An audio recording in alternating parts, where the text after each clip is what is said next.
A live look tonight at the Stan Musial Bridge. Right now, the bridge is shut down because of a warehouse fire nearby. Thanks for joining us. I'm Mike Bush. And I'm Ann Allred. The warehouse caught fire yesterday afternoon and is causing a lot of smoke in the area more than 24 hours later. Our Mark Maxwell is live near the bridge tonight, where he's learned more about the building's history. Mark?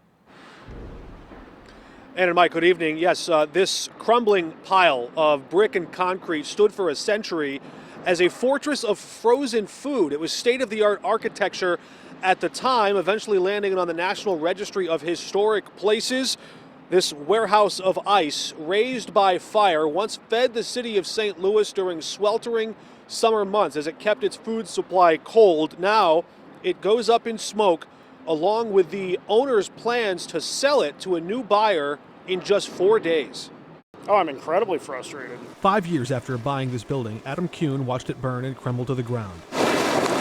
There's some talk about a demolition. We just lost some of the facade. I think the demolition just happened. I don't have insurance on this. No, nobody will insure a building like this. Oh, no. Yeah. This is a $650,000 loss for me. How close were you to finding someone to buy it? Somebody's supposed to close on a Thursday. This upcoming Thursday? Yeah. Well, where does that leave them? He's out of the country now. I don't know. He comes back yet tomorrow. What is that conversation going to look like? I don't know. We haven't had that conversation yet. While the fire department continues to investigate the official cause, because we know it's an area where the unhoused individuals do gather and stay warm. The homeless problem in this city has gotten so out of control, and there's nowhere for these people to go. the building division inspected after a fire in late July. Then Kuhn says he pleaded for police to secure the property. Probably about 2 weeks ago, there were 3 people trying to break into the building. I held them at gunpoint because they kept approaching me. I was on the phone with the police for 2.5 hours, and then the police told me that they would not show up.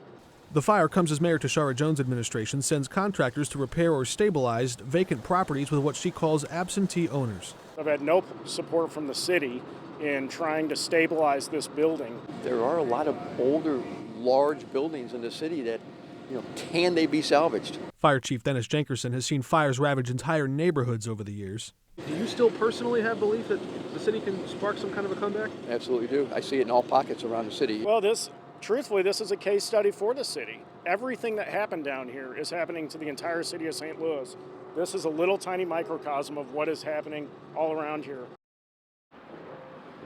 As for the situation and how it might affect your commute, the smoke has started to subside some, but it seems to come and go in waves. The fire department is keeping a close eye on that situation and may issue some updates later tonight as they get a better grasp on just what this construction and demolition project looks like. The Missouri Department of Transportation telling me just moments ago they expect the bridge to remain closed through tomorrow, and depending on how long the fire burns inside this building, perhaps longer.